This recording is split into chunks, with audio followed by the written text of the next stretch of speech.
Assalamualaikum warahmatullahi wabarakatuh. Halo semua, perkenalkan saya Bilqis Syafedra Alawiyah dengan NIM B1B1251124 dari program studi Ilmu Pemerintahan.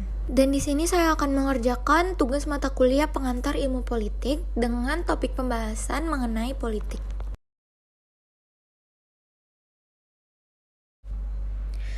Baik, di sini saya akan membahas mengenai pendidikan demokrasi, yaitu membangun kesadaran dan partisipasi dalam masyarakat. Yang pertama adalah pengertian. Definisi demokrasi yaitu sistem pemerintahan di mana kekuasaan dipegang oleh rakyat, seperti keterlibatan rakyat, kebebasan berpendapat, keadilan, dan kesetaraan.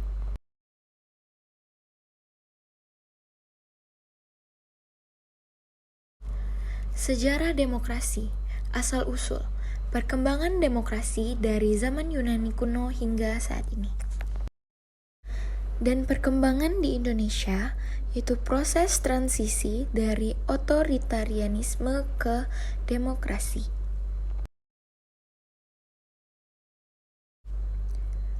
Selanjutnya, kita lanjut membahas prinsip-prinsip demokrasi. Yang pertama, keterlibatan rakyat, yaitu hak untuk memilih pemimpin. Lalu, yang kedua, kebebasan berpendapat, seperti ruang untuk mengekspresikan pendapat. Lalu, yang ketiga, keadilan dan kesetaraan, yaitu semua warga negara memiliki hak yang sama.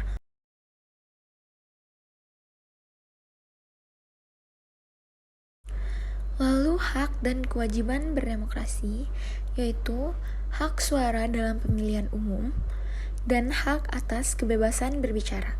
Lalu kewajibannya ialah menghormati hak orang lain dan berpartisipasi dalam pemilihan.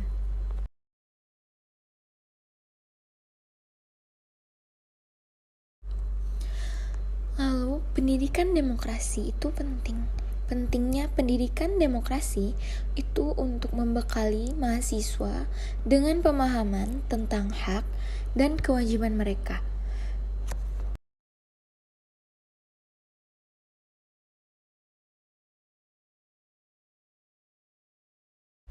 Lalu keterlibatan kita di dalam berdemokrasi itu memiliki manfaat, yaitu membangun kepedulian dan tanggung jawab sosial.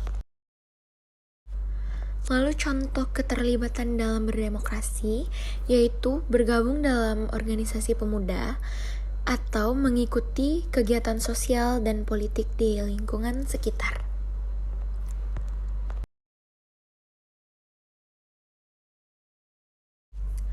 Lalu, kegiatan berdemokrasi tidak berjalan begitu saja, tapi memiliki tantangan, seperti penyebaran berita bohong atau hoaks, dan juga intimidasi terhadap pendapat berbeda.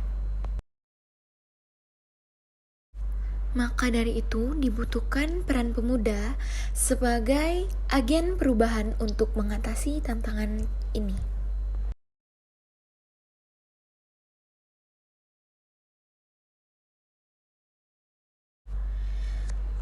Kesadaran demokrasi bisa dimulai dari kegiatan berupa seminar dan diskusi tentang isu-isu terkini, lalu kampanye kesadaran tentang hak dan kewajiban warga negara.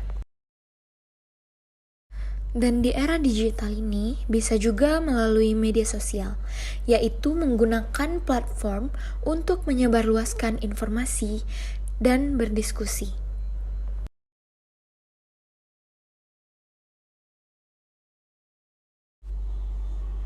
Pendidikan demokrasi itu sangatlah penting, dan beberapa negara yang menerapkan pendidikan demokrasi agar pendidikan demokrasi di Indonesia sudah menuju efektif, seperti pendidikan Pancasila dan kewarganegaraan atau PPKN menjadi dasar pendidikan demokrasi. Lalu implementasinya melalui OSIS, musyawarah, dan pembelajaran nilai Pancasila. Tantangannya masih perlu meningkatkan praktik nyata atau partisipasi demokrasi di sekolah. Baik, hanya itu yang dapat saya paparkan. Lebih dan kurangnya saya mohon maaf. Terima kasih atas perhatiannya. Assalamualaikum warahmatullahi wabarakatuh.